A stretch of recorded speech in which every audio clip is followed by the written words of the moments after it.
BA प्रथम वर्ष स्वप्नो वासुदत्तम नाटक के छठे अंक का 13वां श्लोक। इस श्लोक में राजा वत्स देश जीत लेने के पश्चात पद्मावती के साथ सिंहासन पर बैठा हुआ है।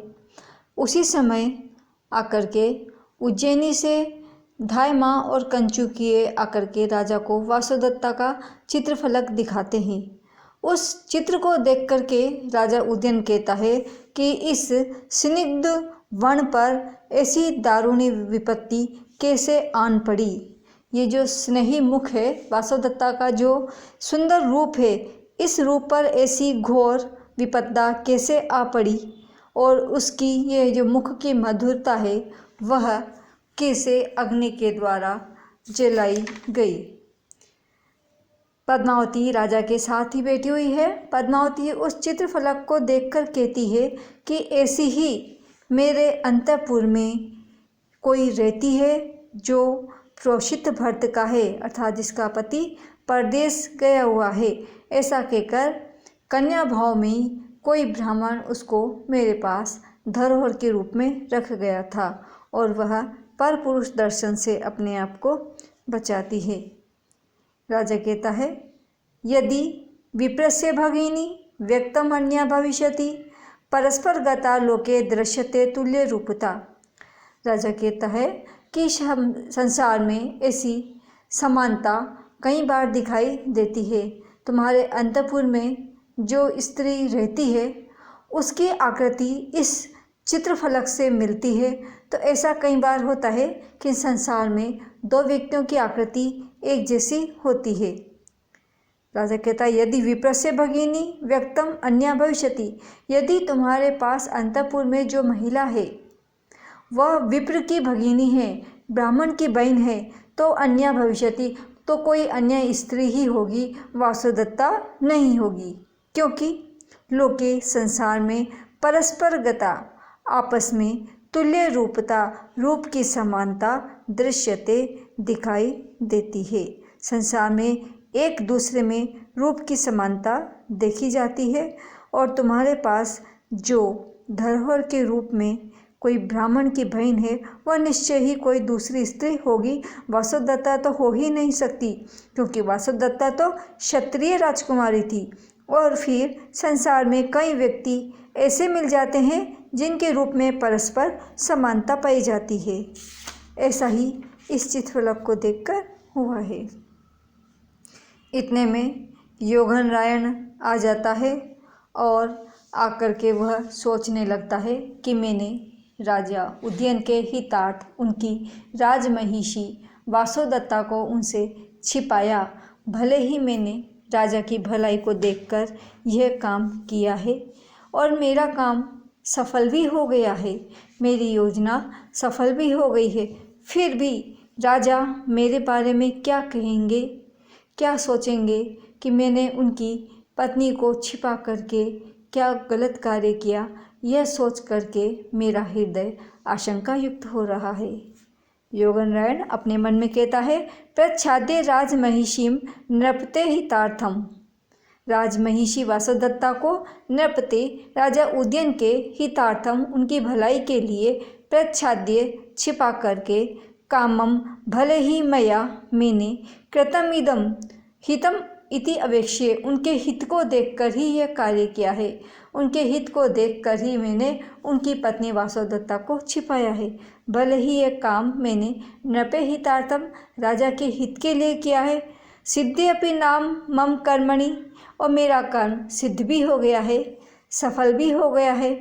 फिर भी पार्थिवो असो, यह पार्थिव, यह राजा किम वक्ष्यति, क्या कहेंगे, इति, ऐसा सोचकर मेरा हृदय परिशंकितम में, मेरा हृदय परिशंकित हो रहा है, आशंका युक्त हो रहा है, सशंकित हो रहा है कि मेरा कार्य हो जाने पर राजा क्या कहेंगे कि मैंने उनकी पत्नी को उनसे छिपा करके रखा।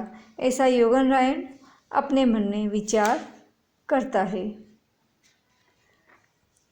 इसके पश्चात वासुदत्ता अंतःपुर से लाई जाती है और उससे कहा जाता है अपना घूंघट उठाओ। घूंघट उठा करके योगन नारायण भी सारी बात खोल देता है। जयतु स्वामी महाराज की जय हो। वासुदत्ता भी कहती है जयतु आर्यपुत्र, आर्यपुत्र की जय हो। राजा कहता है क्या यह महासेन की पुत्री है? किम नु सत्यम इदम स्वप्नम सा भूयो दृश्यते मरा।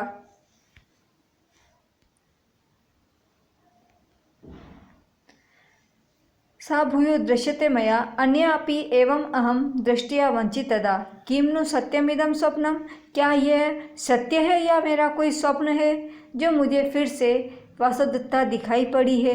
अन्यापि इस प्रकार से मैं पहले भी वंचित ठगा गया था। इस प्रकार से मैं पहले भी मंत्रियों के द्वारा, इस वासुदत्ता के द्वारा भी ठगा गया था। जब समुद्र ग्रह में मुझे वासुदत्ता दिखाई दी थी तब भी मैं वासुदत्ता के द्वारा ठगा गया था। और क्या यह वासुदत्ता सामने प्रत्यक्ष खड़ी है या मैं कोई सपना देख रहा हूँ। इस प्रकार से मुझे पहले भी ठगा गया है। योगन नारायण मंत्री ने मुझे मिथ्या उन्माद के द्वारा, युद्ध के द्वारा, शास्त्र दृष्टियों के द्वारा और उत्तम मंत्रों के द्वारा, विचार के द्वारा बड़े ही प्रयत्न से मुझे डूबते हुए उबारा है। राजा योगन नारायण की प्रशंसा करते हुए कह रहा है कि आप तो वास्तव में योगन नारायण है। कभी आपने मिथ्या पागलपन के द्वारा, कभी युद्ध के द्वारा, कभी शास्त्र अनुसार, राजनीति के अनुसार योजनाबद्ध तरीके से कार्य करके मंत्री थे, कभी उचित सलाह दे करके भवत आपने बड़े ही यत्न से मुझे डूबते हुए आपने मुझे उबारा है। और आगे कह रहे हैं कि हे महाराज, आप भर्तानाम कुले जातो, आप भर्तों के कुल में उत्पन्न हुए हैं। आप विनीत हैं, ज्ञानवान हैं और इस प्रकार आप बलपूर्वक मेरी बहन का हरण नहीं कर सकते। आप राजधर्म के देशिके, राजधर्म का पालन करने वाले हैं। भर्तानाम कुले जातो, आप भर्तों के कुल में उत्पन्न हुए हैं। विनीतो, विनम्रवान है, ज्ञानवान है, शुचि, पवित्र हैं। तत् इसीलिए न अर्हसि बलात् भर्तुम, बलपूर्वक मेरी बहन का हरण करने में समर्थ नहीं है। आप राजधर्म के देशिक हैं, अर्थात राजधर्म के आप पालक हैं, राजधर्म का आप प्रवर्तन करने वाले हैं। इसलिए आप मेरी बहन को वापस मुझे लौटा दीजिए। योगन नारायण वासुदत्ता को बहन बना करके पद्मावती के पास धरोहर के रूप में गया था और वह अब योगन नारायण लौट आता है। अतः वो वापस अपनी बहन को मांगता है तो वो कहता है कि मेरी बहन आपके पास है और आप उसका बलपूर्वक हरण नहीं कर सकते। आप मेरी बहन मुझे वापस लौटा दीजिए, क्योंकि आप भर्तों के कुल में उत्पन्न हुए हैं, विनम्रवान हैं, ज्ञानवान हैं, पवित्र हैं और राजधर्म के देशिक हैं, राजधर्म का आप पालन करने वाले हैं।